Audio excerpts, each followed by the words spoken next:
ಅಮ್ಮ ಆಗಿರ್ತಾನೆ, ಮಗ ಆಗಿರ್ತಾನೆ, ತಂದೆ ಆಗಿರ್ತಾನೆ, ಈ ಥರ ಎಲ್ಲ ಸಂಬಂಧಗಳಿರ್ತಾವಲ್ಲಿ. 133 ಜನ ಅಂತ ಹೇಳಿದ್ರೆ ತಮಾಷೆ ಮಾತಲ್ಲ.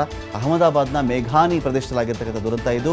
ಲಂಡನ್ಗೆ ಹೋಗ್ತಾ ಇತ್ತಿದ್ದು ಏರ್ ಇಂಡಿಯಾದ ವಿಮಾನ AI-171 ಏರ್ಪೋರ್ಟಿಂದ 2 ಕಿಲೋಮೀಟರ್ ದೂರ ರೀ, ಜಾಸ್ತಿ ಇಲ್ಲ. ಹಾಗಾಗಿ ಒಂದು ಆಶೆ ಇಟ್ಕೋಬಹುದು. ಏನಂದ್ರೆ ಅಲ್ಲಿ ಸ್ವಲ್ಪ ನಾವಲ್ಲಿ ನೋಡಿದಾಗ ನಾನು ಪ್ರೈಮಾ ಫೆಸಿ ಮಾತಾಡ್ತಾ ಇದ್ದೀನಿ.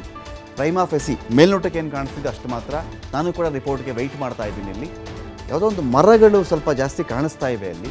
ಸೊ ಹಾಗಾಗಿ ಇದರಿಂದ ಏನಾದರೂ ಉಳಿದಿರುವ ಸಾಧ್ಯತೆ ಜಾಸ್ತಿ ಇರಬಹುದು ಅಂತ ಊಹೆ ಮಾಡ್ತಾ ಇದ್ದೀನಿ ನಾನು ಅಷ್ಟೇ. ಇಲ್ಲಿ ಇನ್ನಷ್ಟೇ ನನಗೆ ರಿಪೋರ್ಟ್ ಬರಬೇಕಾಗಿದೆ. ಸ್ಟುಡಿಯೋ ಕ್ಲಾಕ್ನಲ್ಲಿ ಈಗ 2 ಗಂಟೆ 12 ನಿಮಿಷ 23 ಸೆಕೆಂಡ್. ಈಗ ಏರ್ಪೋರ್ಟಿಂದ 2 ಕಿಲೋಮೀಟರ್ ದೂರದಲ್ಲಿ ಪತನ ಆಗಿರೋದು. ಇದು ಜನನಿಬಿಡ ಪ್ರದೇಶ ಅಂತ ಹೇಳ್ತಾರೆ. ಅದೇನೊಂದು ಪಾರ್ಕ್ ಆಗಿತ್ತಾ, ಒಂದು ಗಾರ್ಡನ್ ಆಗಿತ್ತಾ, ವೆಯ್ಟ್ ಮಾಡಬೇಕು. ಹಾಗಾಗಿ ಅಲ್ಲಿ ಬಿದ್ದಿರೋ ಕಾರಣದಿಂದಾಗಿ ತಕ್ಕ ಮಟ್ಟಿಗೆ ಸ್ವಲ್ಪ ಸಾವು ನೋವಿನ ಸಂಖ್ಯೆ ಕಡಿಮೆ ಇರಬಹುದೇನೋ ಅಂತ. ಅದು ಫ್ಲ್ಯಾಟ್ ಲ್ಯಾಂಡ್ ಆದಾಗ ನಿಮಗೆ ಅಲ್ಲಿ ಕಲ್ಲಿನ ರೀತಿ ಮೇಲಿಂದ ಕೆಳಗಡೆ ಬಿದ್ದುಬಿಟ್ಟು ಅದು ಬೇರೆ, ಜಾರಿದ್ರೆ ಬೇರೆ. ಆಲ್ಮೋಸ್ಟ್ ಅದು ಟೇಕ್ ಆಫ್ ಆಗಿತ್ತು, ಮತ್ತು ಇಲ್ಲಿ ಇಳಿಯಕ್ಕೆ ಹೋಗಿ ಅದನ್ನು ಜಾರಿಬಿಡ್ತು.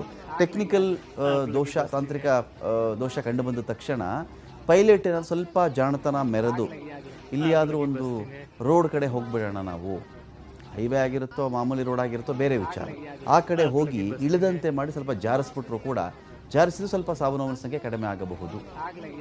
ಆದರೆ ತಪ್ಪಂತೇನಾದರೂ ಬಿದ್ದು ಹೋಗಿ ಅದರಲ್ಲಿ ಬೆಂಕಿ ಕಾಣಿಸ್ಕೊಂಡ್ಬಿಟ್ಟಿದ್ದಾಗ ಆಗ ಜನಗಳ ಪರಿಸ್ಥಿತಿ ನೀವು ಊಹೆ ಮಾಡೋಕ್ಕಾಗಲ್ಲ. ಇದು ಅಲ್ಲಿಂದ ಅಹಮದಾಬಾದಿಂದ ಸ್ಟ್ರೈಟ್ ಅವೇ ಲಂಡನ್ಗೆ ಇದು ಹೊರಟಿತ್ತು.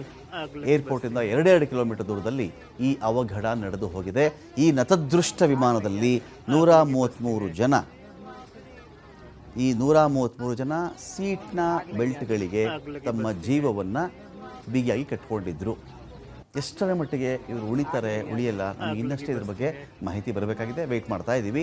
ಏರ್ಪೋರ್ಟಿಂದ 2 ಕಿಲೋಮೀಟರ್ ದೂರ ಮೇಘಾನಿ ಪ್ರದೇಶ ಅಹಮದಾಬಾದ್ನಲ್ಲಾಗಿರ್ತಕ್ಕಂಥ ದುರಂತ ಇದು. ಲಂಡನ್ಗೆ ತೆರಳುತ್ತಾ ಇತ್ತು ಏರ್ ಇಂಡಿಯಾದ 171 ವಿಮಾನ. ಟೇಕ್ ಆಫ್ ಆಗ್ತಾ ಇದ್ದಂಥ ವೇಳೆನಲ್ಲೇ ಏರ್ಪೋರ್ಟ್ ಗೋಡೆಗೆ ಡಿಕ್ಕಿ ಹೊಡೆದಿರೋದು ಇದು.